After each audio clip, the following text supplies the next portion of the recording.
warahmatullahi wabarakatuh. Waalaikumsalam warahmatullahi wabarakatuh. Alhamdulillahirabbil alamin wassalatu wassalamu ala asyrofil anbiya'i wal mursalin sayyidina Muhammadin wa ala alihi washabbihi ajmain. Alhamdulillah, pada kesempatan pagi hari ini kita akan mempelajari materi tentang konsep dasar ilmu pengetahuan sosial. Sebelum kita mulai materi kita pada pagi hari ini, alangkah baiknya kita buka dengan sama-sama membaca basmalah.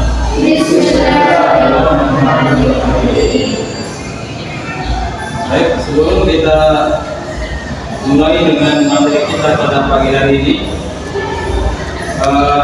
sebelumnya saya ingin bertanya ya kepada mahasiswa sekalian, apakah kalian pernah mendengar istilah konsep dasar ilmu pengetahuan sosial?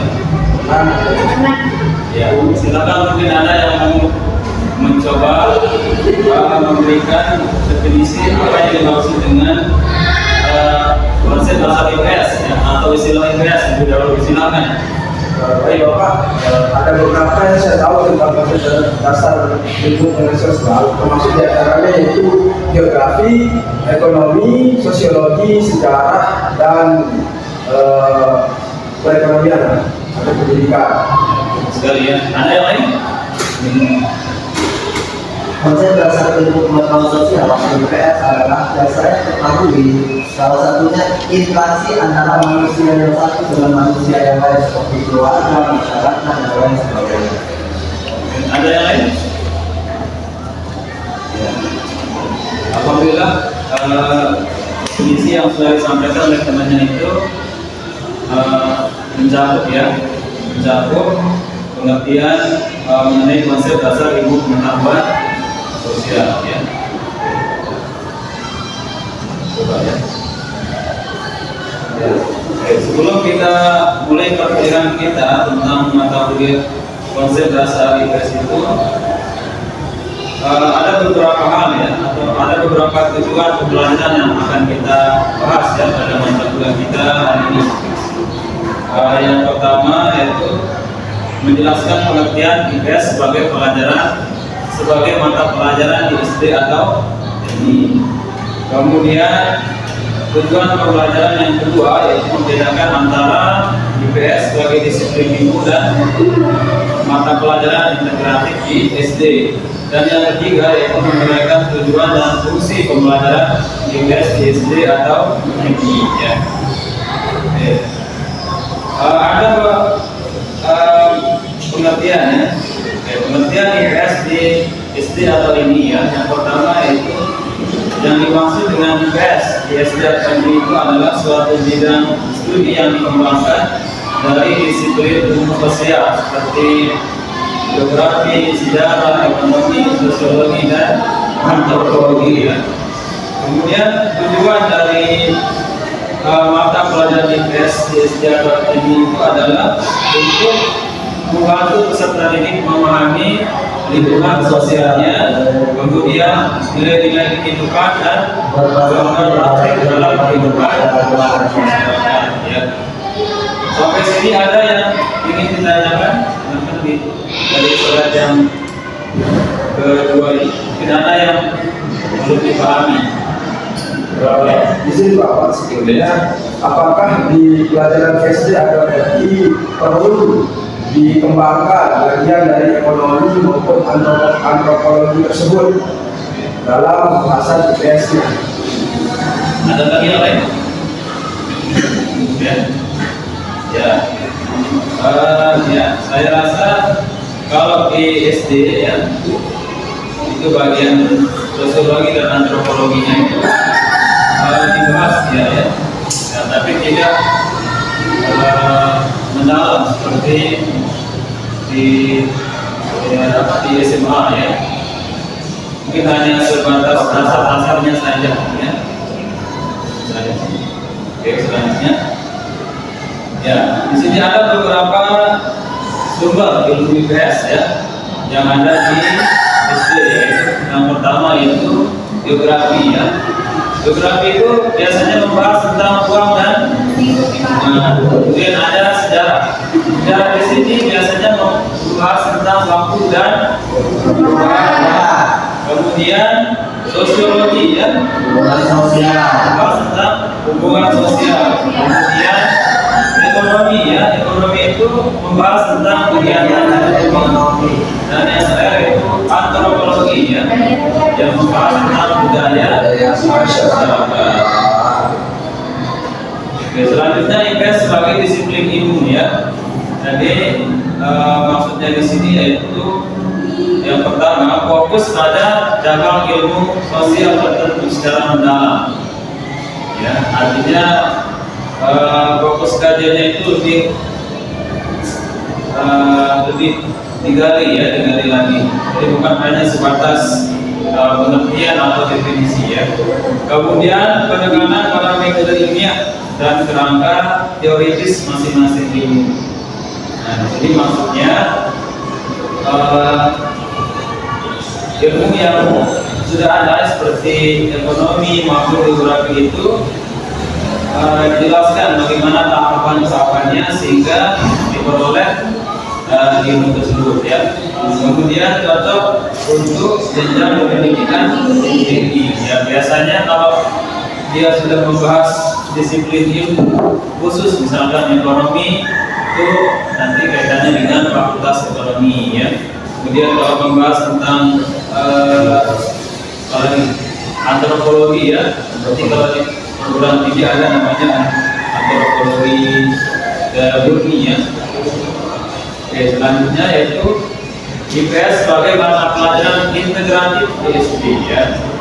Ya, maksudnya integratif di sini artinya IPS itu mengintegrasikan ya berbagai disiplin ilmu sosial secara tematik dan tekstual ya. Tematik itu maksudnya sesuai dengan tema ya, sesuai dengan tema, kemudian sesuai dengan dan kontekstual itu maksudnya sesuai dengan realita atau keadaannya. Kemudian disesuaikan dengan perkembangan berpikir anak. Di materinya itu disesuaikan dengan tahapan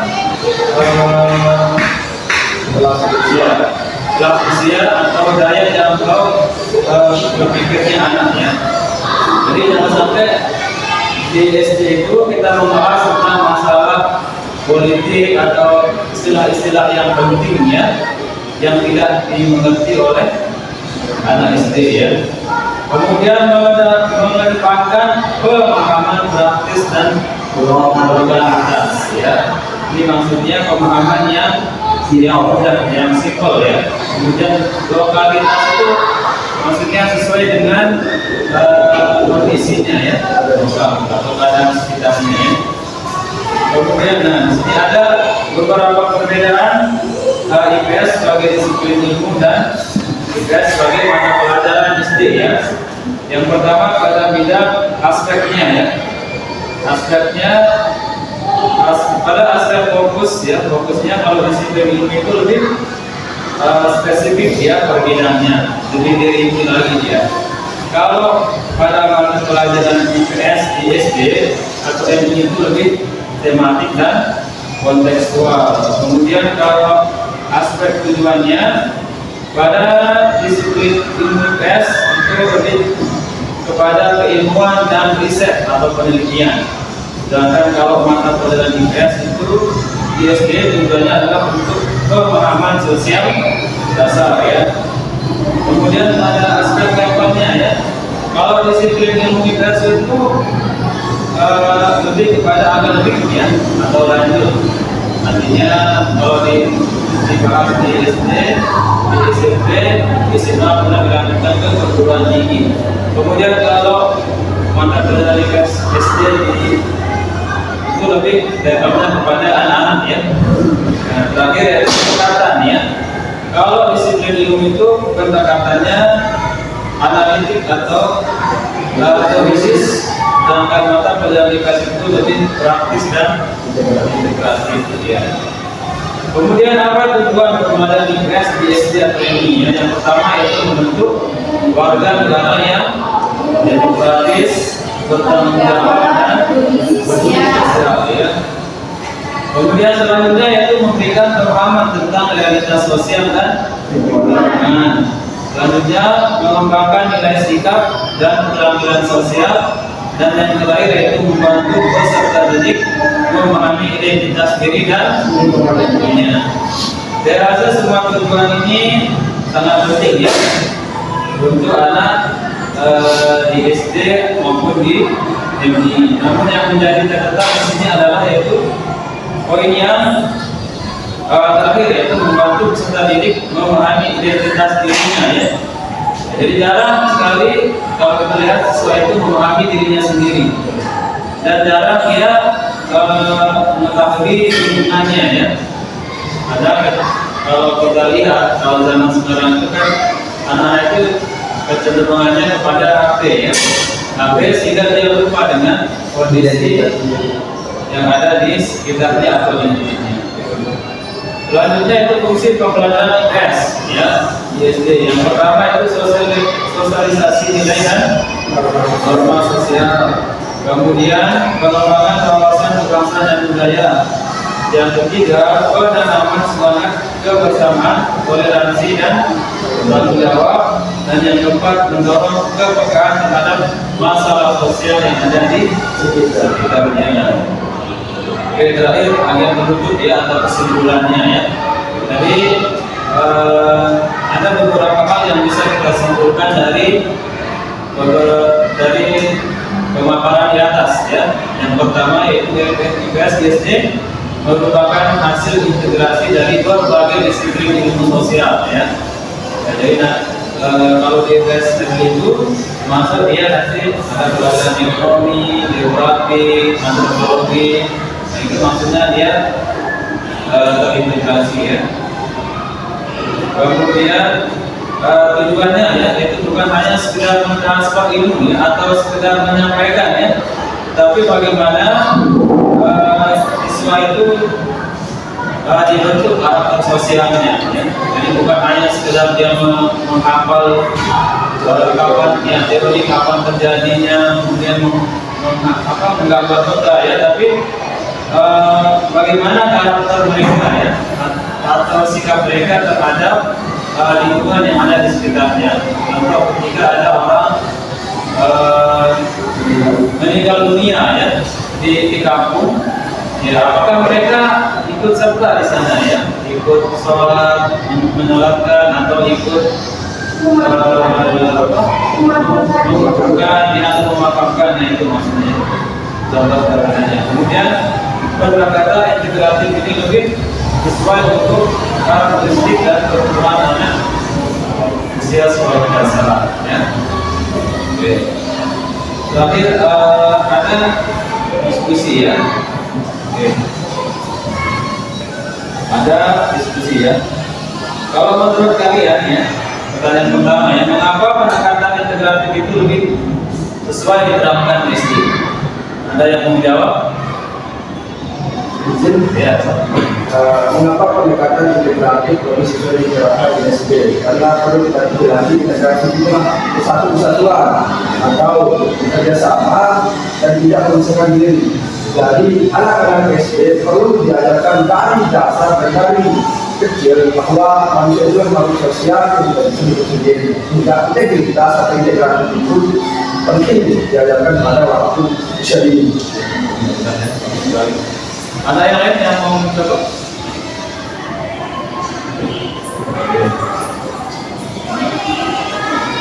Pertanyaan selanjutnya ya, apa contoh pembelajaran IPS yang mengintegrasikan lebih dari satu disiplin ilmu?